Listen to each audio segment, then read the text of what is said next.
Great, welcome everyone. Thanks for joining us today. This is a webinar through MAPC's Accelerating Climate Resiliency speaker series. This webinar is titled Solar plus Storage equals Energy Resilience and Savings. We'll also be introducing MAPC's new resource on solar plus storage, and we have a wonderful panelists of experts and practitioners here today that we're really excited to hear from them, and we'll have a Q&A at the end as well for you folks to ask some questions. Next slide, please. So a little bit of logistics before we get started and dive into it. Like I said, we will have Q&A at the end of our presentations. So please, as you're listening or have some thoughts, please drop those questions in the chat and we'll facilitate that Q&A at the end. Next slide, please.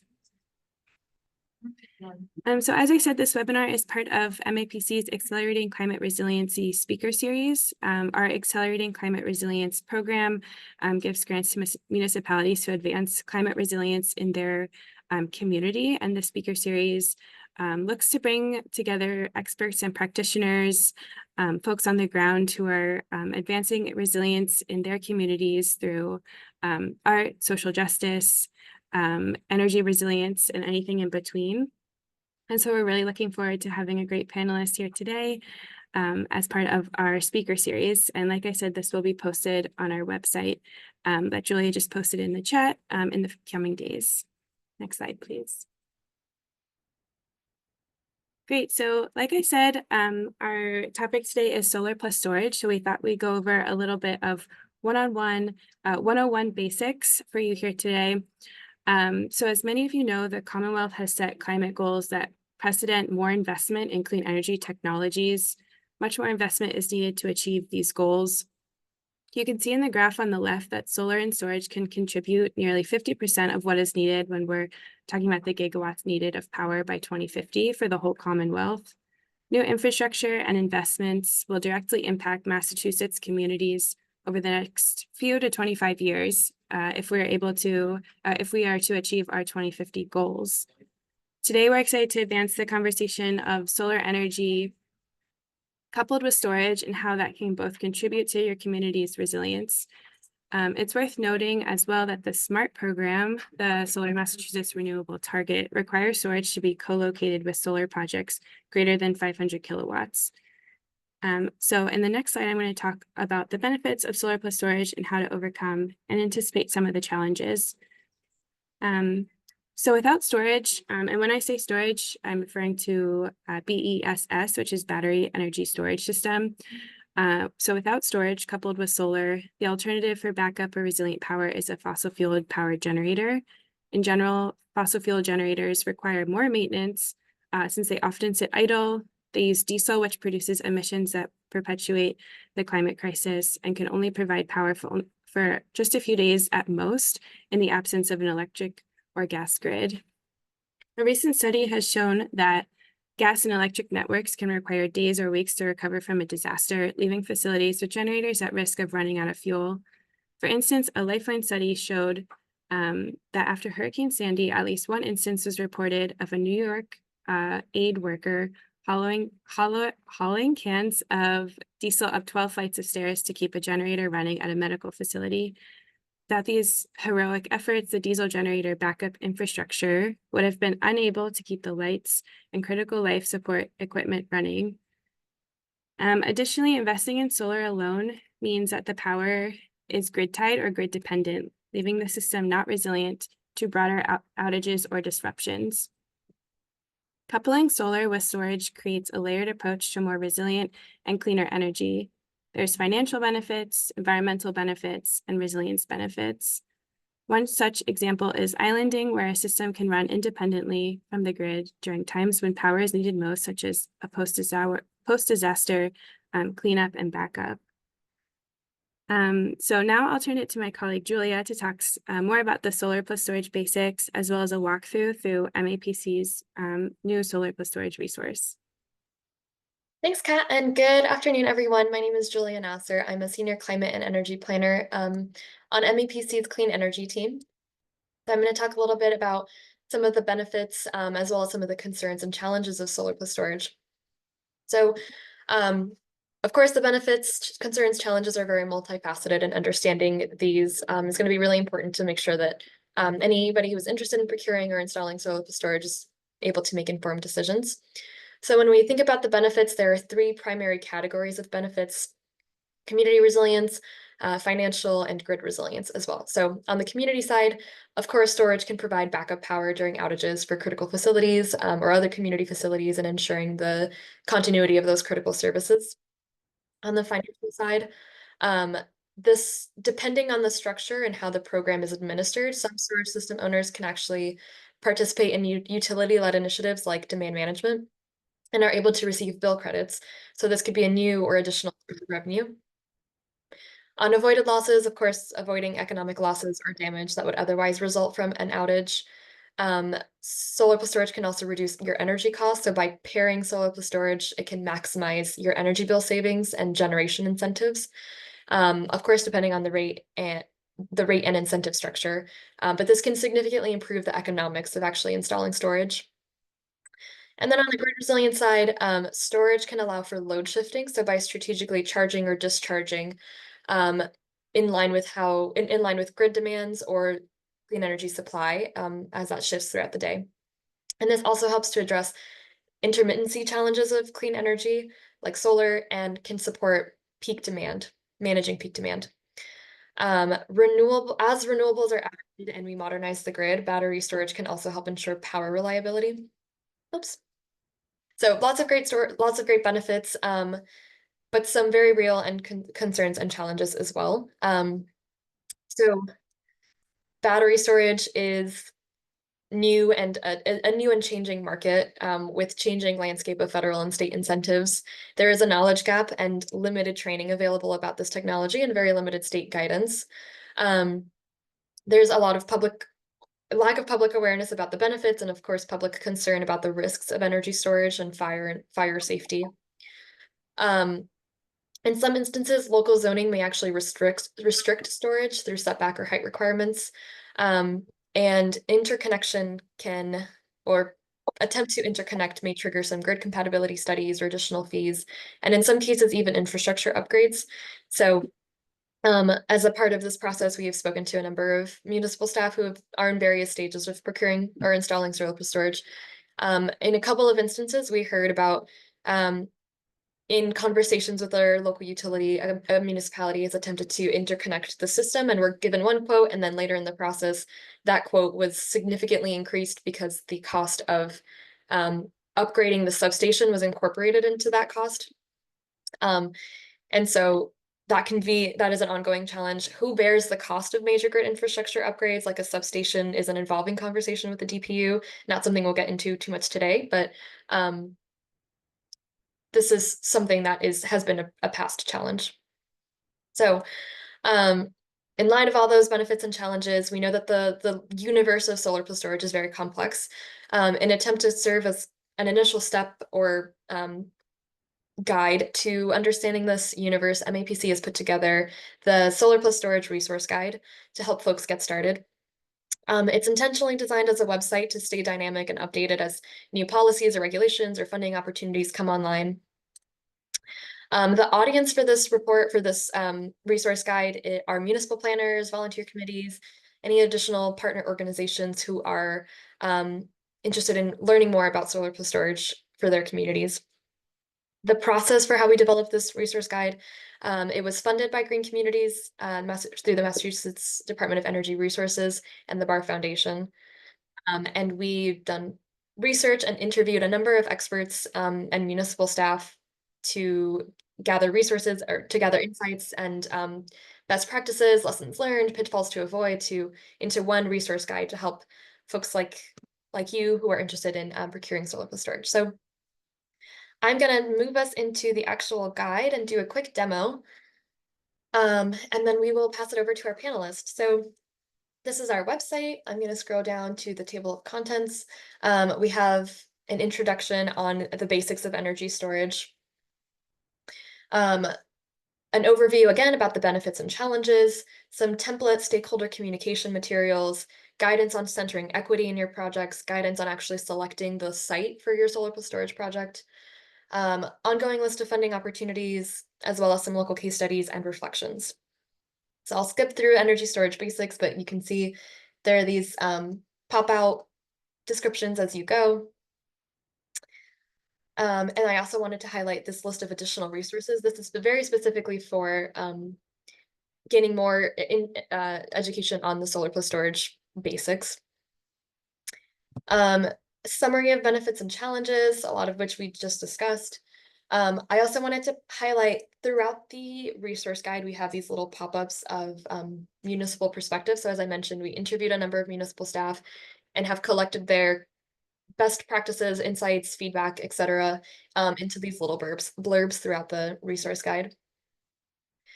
Scrolling down into stakeholder communication material, so we've got some template language that anyone can use, adapt, borrow, steal into their communication material. So these are a series of frequently asked questions written from the perspective of the public.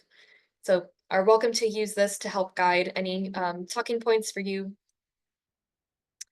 There's some guidance on centering equity. So what is energy equity, energy burden, energy insecurity, and what are the various opportunities to embed or to advance equity in the planning process? So through siting, in taxes, through workforce development, in community engagement and education, and making sure that the benefits are shared appropriately. Our next section is guidance on actually selecting the solar plus storage location. So we have step-by-step guidance on starting from forming a coalition of stakeholders, making sure to include the fire department, other important key staff, making sure to alert the utility as early as possible of your plans to interconnect solar storage, and taking you through the process of evaluating electrical needs, investigating the select sites, and has some guidance on what to look out for when you are doing those site investigations, etc. Our next section is funding opportunities. So it has an overview of potential contract structures, different financial incentives as they come online, additional funding sources, and then a description or guidance on how to actually value and communicate the value of resilience, which can significantly alter your cost benefit analysis and making sure that the true value of resilience is monetized. As well, our final section is some local case studies and reflections, and to the extent the information was available, we made sure to include the size and the details of the actual solar plus storage system and the cost. We have a section above. We would love to have an estimate of what a solar plus storage system could cost, but it is so dependent on the site and the different specifics. So we hope by including some examples of the different projects and their cost, it can help gauge a little bit more what the costs may look like for you. And then finally, insights from solar plus storage managers. So a lot of really great information in here to help as you set out on your solar plus storage journey. So tips on negotiating costs, leveraging relationships, interconnecting with the utility, and other factors to consider. So take a look at this resource. We hope to keep it as updated as possible. And I will pass it back to Kat to introduce our speakers. Great, thanks, Julia. We will also put the link to the website in the chat at the end so that you all can look through it and peruse as you wish. Great, so I'm going to introduce our first panelist. Erina Keefe is the Sustainability Director for the City of Beverly in Mayor Mike Cahill's office. For the past 4 years, Erina has led the implementation of initiatives from the Resilient Together Climate Action Plan to reduce greenhouse gas emissions, increase renewable energy usage, green Beverly's buildings and fleets, reduce waste, and protect Beverly's beloved coastal resources. Erina has a master in city planning from MIT with a certificate in environmental policy and planning. Welcome, Erina. Looking forward to you sharing your experience in your project. Thank you, Kat, for the intro, and thanks to MAPC for inviting me to share about this project. As Kat mentioned, I'm the Sustainability Director here in Beverly, and I'm going to share a little bit about a project that we completed in 2022 at our high school that does include energy storage. Slide, please. So our climate action plan set a goal to have more renewable energy coming from regional sources to power our municipal operations. And really this included actions to host as much solar as we could on municipal property. Eventually, we want to get to more behind the meter projects over time and hopefully one day to own some of our projects enabled by the direct pay program. Slide, please. So today we have about 12 megawatts of solar around the city under 3 separate PPA power purchase agreements, including one that MAPC will refer to as a brownfield to brightfield project, as shown in the picture, with a ground-mounted solar array built over a capped landfill. Slide, please. And I wanted first to kind of take the opportunity to share this educational tool that we developed as part of a project that was funded by MAPC's Accelerating Climate Resiliency Program, primarily to engage our school community. And the pages from this comic book that you see on the screen tell the history of solar in Beverly, and most notably, that we host the longest active solar array actually in the States. That was originally installed in 1981 as part of a President Carter initiative, a research and development project. So this far right panel too, I know it's kind of hard to see all the text, but it does show how photovoltaics work and gives a shout out to battery storage as a way to reduce strain on the grid. So thanks again to MMPC for supporting this project. Slide. So in 2022, we partnered with Kearsarge Energy. They're a Boston-based solar developer to execute a multi-site project with rooftop, carports, and ground-mounted solar all over the city at 6 different sites. And because this was a power purchase agreement, the developer was really on the hook for all of the financing. They led all the planning and the construction. Ultimately, they own the asset. So the city was neither on the hook for the cost of the storage system, nor do we directly benefit financially from the discharges to the grid. And as Julia mentioned, because of the SMART program's requirement that any project above 0.5 megawatt would need to include storage, this site was actually the only one of our sites in the multi-site project to trigger the requirement and include storage. So that's why we only have one battery energy storage system in the city. And what you're seeing on the screen here is kind of an outdated Google aerial image that shows a partially constructed site where you see that kind of black blob is one of 2 solar carports that have since been developed, and the historic solar array that the comic referred to at the top of that screen has been expanded to take up most of that green space toward the top. And the batteries themselves took up this underused area to the left of those tennis courts in the upper left that used to contain containers for the costume department. And those used to sit on a concrete pad. Those turned out to be really important because there is a stream bed that kind of runs next to the basketball court there. So, we didn't take over any more, create more impervious space next to a resource. Slide, please. So we did keep one row of panels that were from 1978 to contrast to the more modern panels and here we are featuring one of our biggest solar champions locally to do a little demonstration. Slide, please. And this is the storage facility under construction. So the construction did take place during the school year.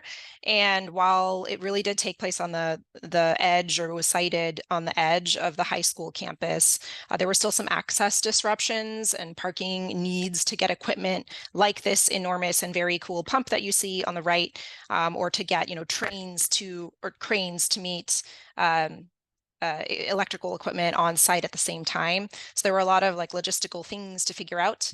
And including, when do we need a police detail? When are we going to be able to get away with just kind of using cones to lightly shift traffic around?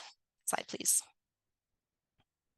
So I think this project ultimately looks unremarkable and it's pretty out of the way, which in my mind is kind of a success. Really, you see 2 storage, they look like storage containers, a bunch of meters, bunch of electrical infrastructure on the site. And the company responsible for these batteries was actually based in Milan. So an Italian team returned a couple times to get the system up and running and commissioned. And slide. And Kearsarge Energy did set up a dashboard for us for both this site and all of our other sites in town that provides real world data and kind of translates the production data into these real world equivalencies. And probably many people on this call know that equivalencies are imperfect, but they're useful for educational purposes. And since this was going to take place at a high school, it's nice to be able to share the link with teachers and students to be able to do their own kind of data analysis. And I think just in revisiting this project for this presentation, I did notice some oddities around when and how the batteries are discharging electricity. So I do appreciate this nudge to get reacquainted with the schedule of the batteries.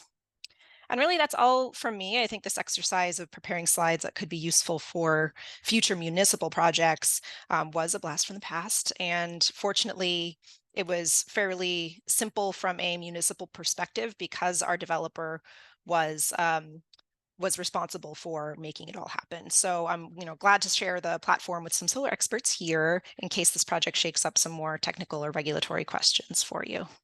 So that's all. Thank you. Thanks, Erina. Great. So our next speaker is John Harper. John serves the town of Wayland as an associate member of the Energy and Climate Committee. Since 2013, he has helped Wayland develop multiple solar power and resiliency projects and collaborated with MAPC and Power Options to secure several related state grants and contract support. He's a co-author of Wayland's 2022 Climate Action Plan. John is a solar coach with Energize Wayland, an all-volunteer group helping Wayland residents and businesses take climate mitigation actions. John is a project finance executive, advisor, and investor focused on financing renewable power projects and early-stage climate technology companies. Welcome, John. Thank you very much, Kat, and a pleasure to join you on this webinar. I recognize some of the names on the list here, but I'm looking forward to getting questions from everybody. Wayland has been working on solar projects for a little over a decade now. We've had an energy committee since 2012, something like that. And we've been working very closely with MAPC almost through the entire time of this. We currently have 4 projects in operation, about 1.5, 1.4 megawatts in 4 locations. We're building 2 additional projects, and we've looked at half a dozen other projects through the years. Wayland has chosen from day one not to build these things ourselves, and this is picking up on what Erina mentioned about using a third-party contractor. We've done the same. Wayland just simply doesn't have the staff bandwidth to manage the projects, and also there isn't the support to invest the money directly. So the option of using a third-party contractor for the projects really was the only game in town for us. We worked through a procurement that MAPC ran in 2013 or so to select a vendor. We joined as one of the co-issuers of that RFP. And through that, we worked with a company called Amoresco to install the first 4 projects. They were on our high school, or 3 parking lots, and on the building, on the roof of our public service building, public safety building. And those projects took about 3 years from start to finish to develop, go through the process. And they're now been in operation for a number of years. The current projects, one is on a building, our Council on Aging building, which is being built now. It's also on the parking lot, and then on one of our elementary schools. Question is, how do we select those projects? Largely, it's where we had space available. Wayland is a very green town in the sense that there's not a lot of open space to put things. So it really came down to parking lots and rooftops on municipal properties where we could choose these things. A related question is, how did we handle resiliency? At the very beginning, we participated in a grant program run by the Patrick administration and won a grant for that program to showcase what resiliency projects might look like. And so we designed one of our sites to be a resilient project. It happened to be the site of our middle school that has an on-site diesel generator in support of the school acting as our emergency shelter. And there was not enough money in the grant at this point, again, we're talking now 11, 12 years ago, to buy batteries themselves. Instead, we bought equipment to enable the solar panels to play nice with the diesel power generator, such that when the sun is shining, when the grid is down, the hurricane has come through 3 days earlier, the grid, or excuse me, the panels would work with the generator so that one would toggle on, the other would toggle off to support the needs of the emergency shelter. And so we were able to acquire equipment for that. We had hoped originally to put all this into one single power purchase agreement. We ended up having to do 2 separate agreements, a couple of different passes through town meeting, just because of the nature of the grant programs. But it became a way for us to take baby steps, if you will, towards the notion of resiliency. And in the last year or so, we're taking another step for that project, where we've been able to get another state grant to explore what it would mean to install batteries at that site. MAPC a couple of years ago actually connected us to some students at Northeastern University who did a lovely study to help us think through what it might be. It was a great study for them to learn of all the different parameters. And now we're having a professional study, essentially repeat what they've done, but doing it in a level that makes it a bankable study, so we could then go back to contractors to see about installing the batteries. The other projects have been more recent. I mentioned they're under construction now, and they are taking a slightly different approach. In 2022, the town wrote a climate action plan. And around that time, we changed the name of the committee from the Energy Committee to the Energy and Climate Committee, and really focused more on greenhouse gas emissions reductions. So it's not just simply, can we make electricity? It was more, can we reduce our emissions? And can we increase our resiliency along the way? So ever since then, we've been looking at the projects with these additional frameworks in place and looking at what the town can do. As I mentioned earlier, we are looking at these projects where third-party contractors would do them. And typically we buy the electricity, but then we pass it straight over to Eversource, and then we get the credits from that and apply the credits against our own bills. When we've looked at the resiliency type of aspects, and Matt can talk a little bit about this when he speaks next, there are a number of different value streams that come from having a battery project, and we looked at whether or not those values in total made sense for us. It's not just having resiliency for its own sake, but can we make it financially neutral, at least from the town's perspective? Because we're not in a position where we can go to the town and say, hey, will you put up a large sum of money to buy batteries? It's just simply not something the town is able to support at the current time. To put a positive spin into it, the town has been very supportive of every time we have gone to them for permission to do a power purchase agreement. We have to get that permission because of the long time duration of those contracts. But there's always been a dramatic level of support, where it's been 80%, 90% in support of doing these transactions, in part because we're not asking the town to go out of pocket. Instead, we're looking to third-party contractors, grants, et cetera, to do these projects. Some thoughts here in terms of going forward for other towns. A key one is having a clear idea of why you're doing it, whether it's for resiliency, is it saving money, is it for electricity generation? Another one's having a partner, whether it's going through Power Options, which has been a wonderful resource for us, or MAPC as well, to help run RFPs for us. Trying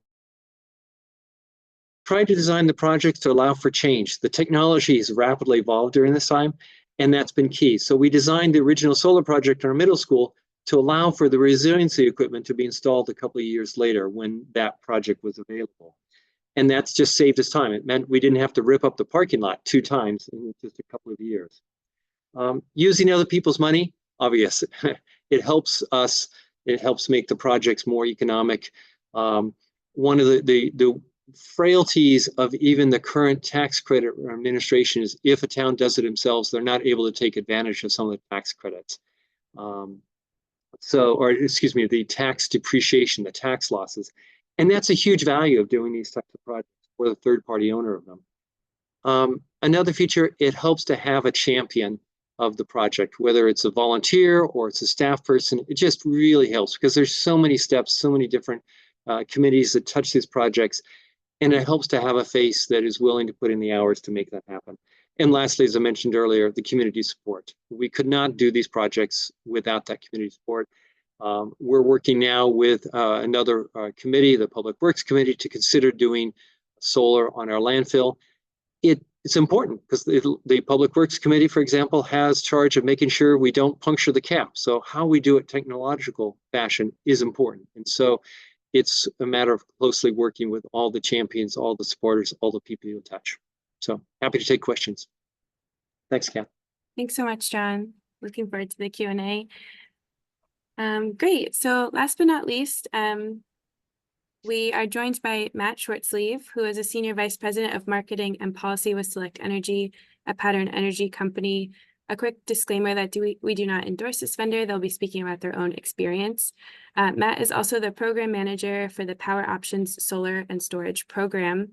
Matt has been working in energy markets for over 15 years and has completed over 100 solar and storage projects with cities, school districts, states, agencies, and businesses.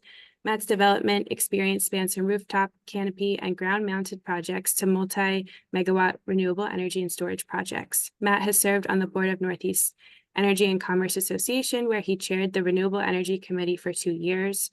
Matt holds a BS from Northeastern in Finance and Management and completed Presidio Graduate School's Executive Program in Sustainability Leadership. Thanks for joining us, Matt. Looking forward to what you have to share with us. Thank you, Kay. Thanks, MAPC. Hi, everybody. And thank you for your presentations, John and Erina. It's great. And thanks for publishing this handy guide. I love that it's a website and it can be updated in real time. I'm really happy to be invited to the panel just to share a few minutes. I'm going to talk about a couple slides, refer to a few projects that we've done with solar and storage at public entities here in Massachusetts. And kind of from an outline standpoint, really try to keep this to a few minutes, but what was the motivation for the community to do it, procurement, the development process, and then, how did things end up and what did we learn in the process?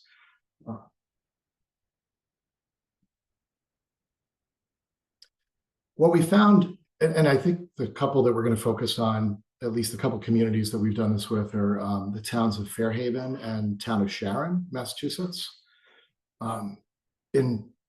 In all the cases, though, it seems, and we've done a couple dozen batteries in Massachusetts, mostly paired with solar and many of them with public entities, it seems the town sustainability and energy management team is really motivated to, with decarbonization, of course, and then savings. It's also like a real investment, even if it's not your money, into the caliber and quality and health and performance of the buildings. So as we go through this beneficial electrification, just to make sure that we're putting it in places that are,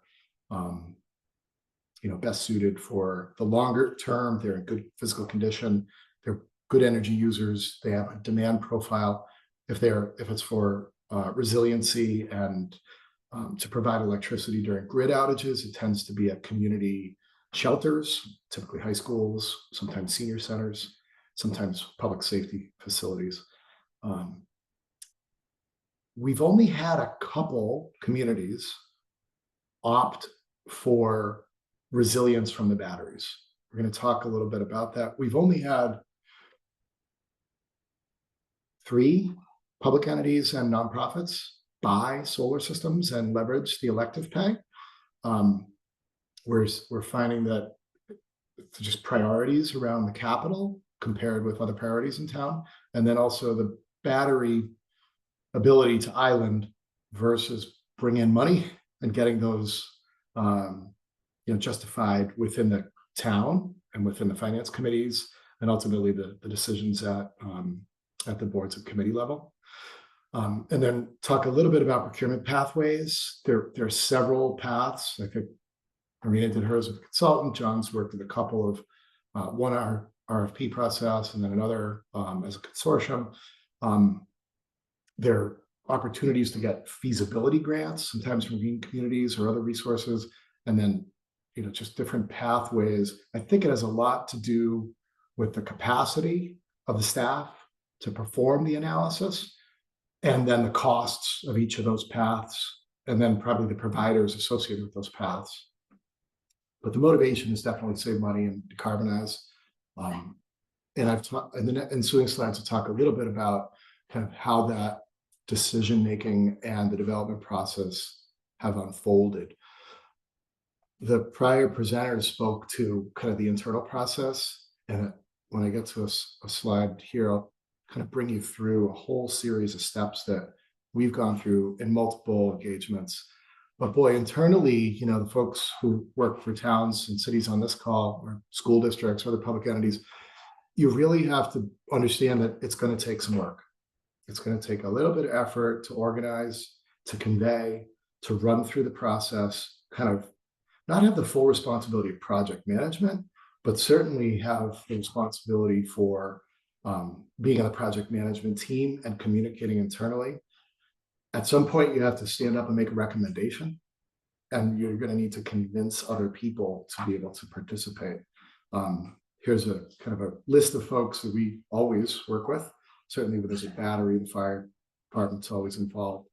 But that isn't, the message is that there's an internal development process that you'll need to manage. On the project side, on the development side, there are certainly a lot of steps. Mostly the system owner is going to undertake and be responsible for all these things. So if you're financing it yourself, fantastic.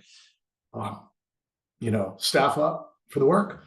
But you can get some good benefits long-term in terms of, you know, if you get those tax credits, if you can not have to buy the energy, but you buy the machines, as long as you can maintain them and subsequent, you know, administrations and staff can continue to maintain them and optimize them. There's great savings and great benefits to be had out of these technologies and deployments in your towns and cities. The utility interconnection, to me, just is it's a risk. There's a process, there's a time, there's a cost, and it is not 100% predictable.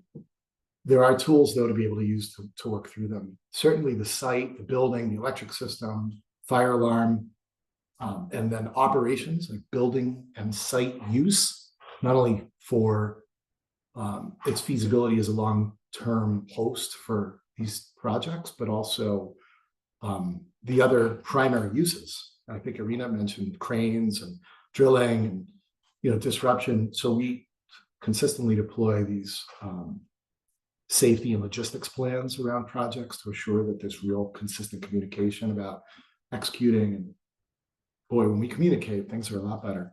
When we miss communications or there's too much time between communications, I think things can get nerve-wracking or misinterpreted or what have you. So as we move through each of these elements of the project development cycle, internally and externally, it's just important to keep the communication consistent and always coming, even if there's no update. We haven't heard from the utility yet as a common one, but we want to let people know that what the status is. In the cases of these projects, that's an image of that's a Tesla battery, a 250 kW, 2-hour, 500 kilowatt hour system. It's paired behind the meter. We use that technology in all 3 of these projects in Fairhaven and Sharon. The intent of these projects, there has to be a business case and a use case. It can't be all things to all people all the time.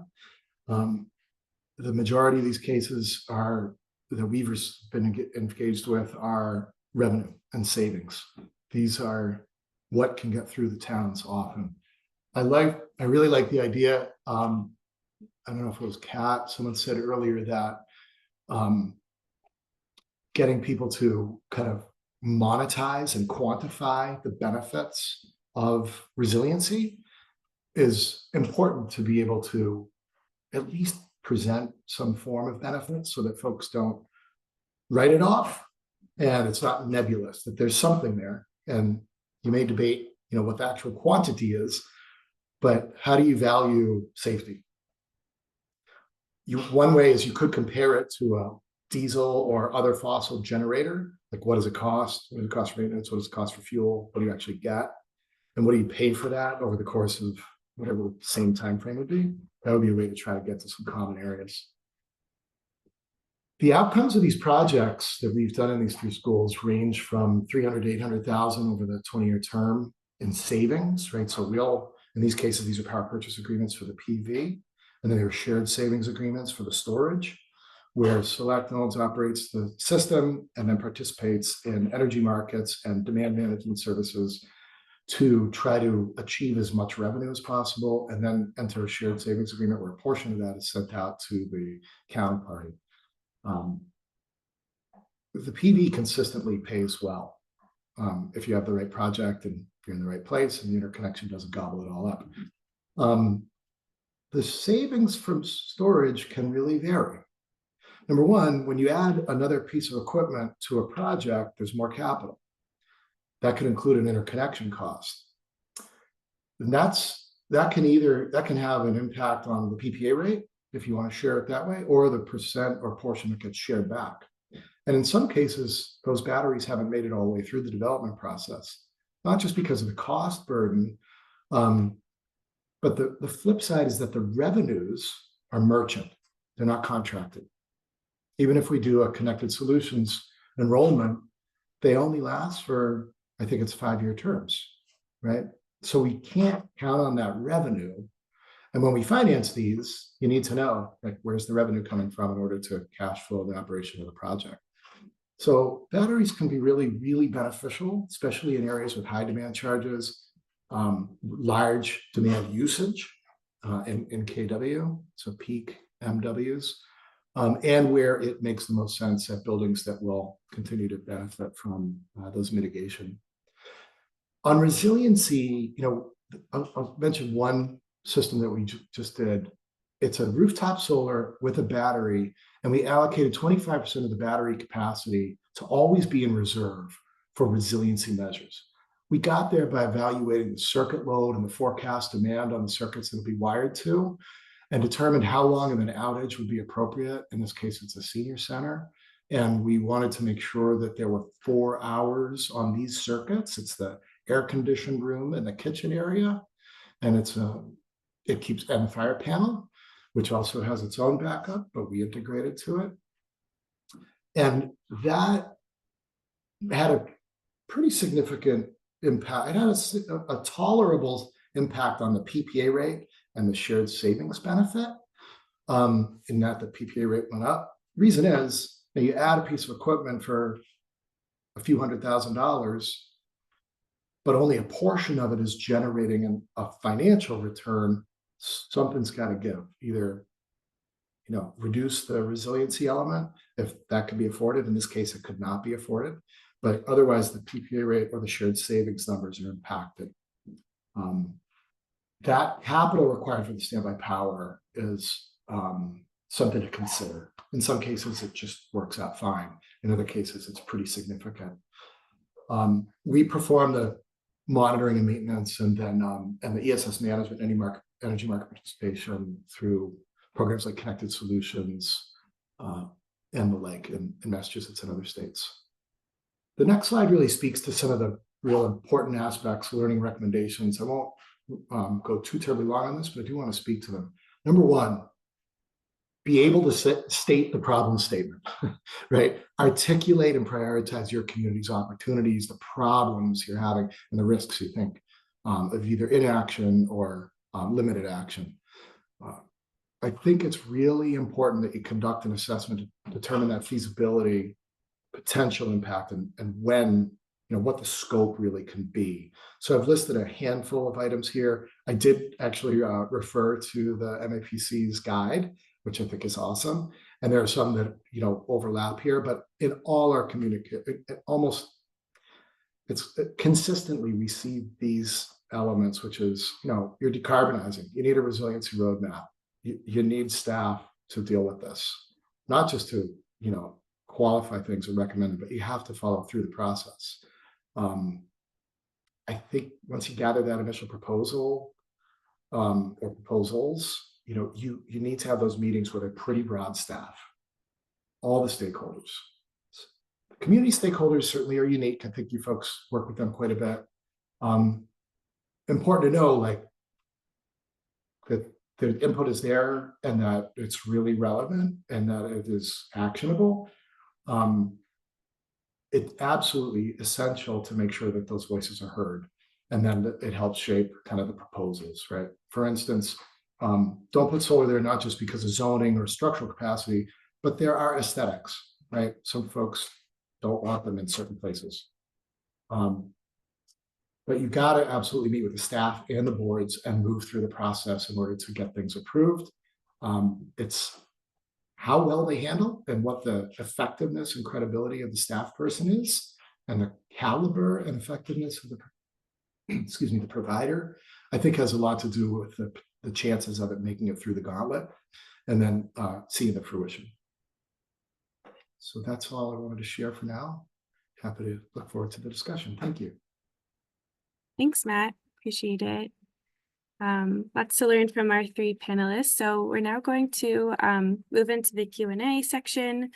Thanks for spotlighting us. There's been a lot of questions coming in, so we're going to try and get to as many as we can in the next 10 or so minutes.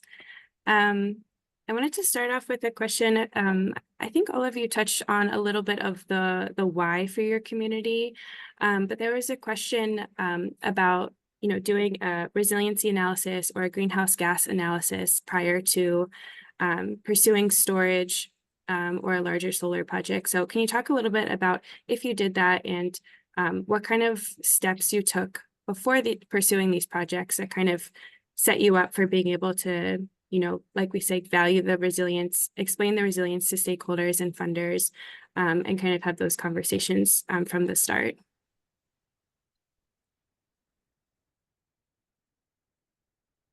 Erina, do you want to take a first stab at that one? I think your project came first. Yeah, sure. So we did include a chart when we presented to the city council and the school committee that showed the kWh that we're bringing on from renewable energy, and had that same thing communicated in those real world equivalencies, because we knew they'd be kind of spread out through the rest of the school community, especially with regard to the resilience benefits. I think these, as I think Matt had touched on more, the batteries basically discharge whenever the market value is the highest, and that electricity just goes directly into the grid for us, and it doesn't go through our building, so we're not having those islanding resilience benefits. Yeah, so I'll stop there. For Wayland, I'll profile a project. One of the projects is being constructed now. It's on one of our elementary schools. In fact, Solect is working with us on it. From the perspective of resiliency, when we first looked at this project, it looked fantastic. We were going to generate more solar power than the school needed, and it would make sense to do a battery such that it could become a backup, if you will, as an emergency center. And we went thinking about what does it mean to have additional resiliency in a second location.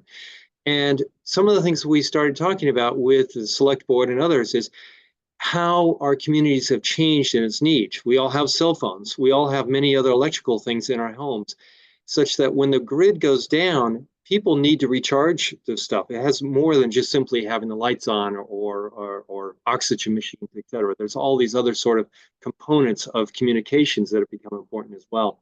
And we thought this place could serve as a charging station and also a secondary gathering point for emergency personnel, as the case may be. When we looked at this, we thought that the way we wanted to approach the contract with Select is shared savings made sense, but more importantly, we wanted to be able to say the hurricanes in North Carolina, it's coming our way. We've got 3 days. We want to take control of this thing, and we want the battery to be topped off. And we had some really good conversations about what does that mean from a contract perspective. And finally, we ended up with the notion that Wayland would control the battery all the way through, but it meant that we had to decide how much revenues we were willing to go for when the rest of the year, when outside of those 3 days, the hurricane coming and the hurricane going through. As it turned out, we've not been able to do resiliency in that project, in part because the roof turned out not to be able to support the weight of the solar panels. We had to downsize that.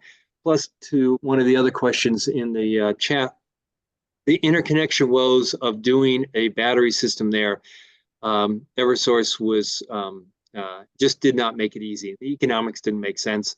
All that additional capex of the battery system was swamping the benefits, the financial benefits of doing the solar project. So we just basically said, nope, we're just doing a solar project in the site. Down the road, maybe we'll come back to it. So we're trying to design the physical layout such that we can add batteries, but for now it's just a straight solar project. So we did more of not a quantified analysis in the resiliency so much as what are we trying to accomplish and can we make the numbers work just in terms of the cost and the payback period for that. To the other question, we didn't do a greenhouse gas analysis of this. We just knew that any electricity we're generating is offsetting anything being dealt by the grid. In our climate plan, we acknowledge that very clearly. And one of the mandates of the town is to encourage the state to mandate the utilities buy ever more green power, because we need to clean up the supply. And then to the extent the town can do it, buy more locally generated green power. But it's really a twofer in that regard. Great, thanks, John and Erina. Our next question, interconnection has come up in some of our presentations as well as in the chat. I'm curious, kind of a two-parter. What was if you could summarize your challenges, what was your main challenge in these projects? And Matt, when you work with communities, what are typically the main challenges? And if it is interconnection, if you could elaborate a little bit on how you navigated that.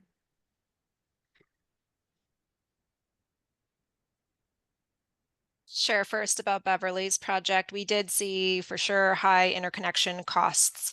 Originally, the capital plan had anticipated like $400,000 worth of interconnection work, and that investment actually was defined to be $1.1 million from National Grid. And so there were substation upgrades that they had said were going to be required that we later learned were actually part of National Grid's queue of planned upgrades. And so we muscled through some negotiations with National Grid to try to make this project financially viable. Another one at this high school site specifically is they required 5 new poles be installed for equipment that our developer was trying to justify could fit on 1 or 2.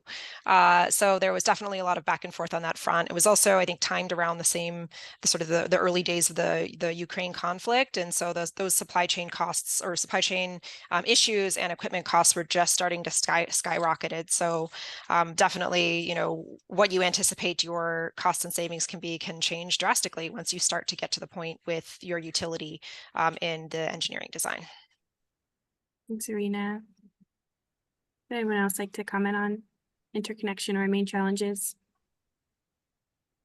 I'll say that I think interconnection is really tough, period. We've grown our distributed generation on an old system. The utilities DG teams do good work with what they have to work with, but there's a lot of applications. And when storage applications started queuing up, a couple of developers put in hundreds of megawatts and distorted the queue. It's caused big problems. I will say that Massachusetts probably leading in terms of its energy system modernization plans. The utilities are getting prepared to implement that. There's an integration, interconnection implementation review group that's making recommendations to Massachusetts DPU to, thoughtfully and planfully upgrade the grid. We know it's going to cost a lot of money. It shouldn't be a boondoggle, right? We have to be very clear about where we want to invest to upgrade. But what does it mean to a town? It's rate risk, it's cost risk, it's time risk. It is not a simple thing, right? So it's not just the local circuit, not just the substations, groups of substations, it's transmission, it's ISO New England. So it's related. We are very much in favor of interconnection reform because for a lot of these building sited location projects, 250 kilowatts, I think you ought to be able to find those through as long as there's local hosting capacity. We started this year, we've cut storage out of 7 projects so far this year because getting solar online is good. Getting solar and storage online would be, great. And we can't wait for perfect to keep the business rolling and to make sure the customers don't lose their minds in the process of trying to get solar on their schools or municipal properties. It's a choice, and that's a tough one. We see great benefit out there, but I think in the epoch of interconnection, it's still early times, and I'm hopeful that we're moving collaboratively into a more of a predictable time and cost associated with DER interconnections and storage. Thanks, Matt. Great. So for our last question, our time has flown by, but I was hoping if all of you could kind of summarize your advice for those listening, communities just starting a solar plus storage project. Summarize your advice for them in about a minute, if possible. Just kind of like broad pieces of wisdom that you'd like to leave us with to close us out. So, John, do you want to start? Yeah, I mentioned a few things earlier. I guess Matt noted that these projects take some time to do. They do. It's a multi-year effort. The physical construction is not the hard part. That's the easy part. That's the fun part, actually seeing it go in. And it's getting all the approvals. It's getting the design worked out. It's getting the permission slips, interconnection, et cetera. And it just takes time. So I think going into these and recognizing this is something that people have to be comfortable with, that it's not going to be an overnight. And twined with that, it's having a clear idea, this was mentioned, about why you're doing this. Is it to save money? Is it for resiliency? What is the notion of resiliency? Is it reducing greenhouse gas emissions? It's useful to have that conversation. If it means a little more upfront work, I think it pays dividends because it builds support for the notion of doing these projects in the community. Maybe it's doing a climate action plan first. Thanks, John. Matt, would you like to summarize your advice? Yeah, get with the decision makers early, look them in the eye, and gain their commitment, because you don't want to waste your time. Yeah. That's the mayor, that's the city council, that's the select board, that's the school committee, and we're about to undertake this. It's going to take time, staff, and resources, regardless. If we spend for a consultant or we do it through another means, we're going to be involved, right? You want outcomes, right? Make sure you get commitment early. And I think that's really, really important. You can't tell them what the savings will be. You can tell them what doing nothing would lead to. I think that's important. Make sure you get commitment early, and then make sure that they're signed on to support the endeavor. And know that there's some risk. You might only wind up with a project or two and not the community full. But I think it's really important to get that up front. Thanks, Matt. That's great advice. Rita, do you want to close us out? I wholeheartedly agree with those comments. Our motivation was mitigation, and you really don't do this for the energy savings alone. The construction for me kind of feels like a big deal at the time, but ultimately it's really the attorneys, your finance director, all of this is sort of taking shape and form in legal agreements. So getting those folks on board early is great. I think also in the public sector, you really want to be able to provide a level of clarity and around specificity of impact and disruptions for a project, and that's not always possible.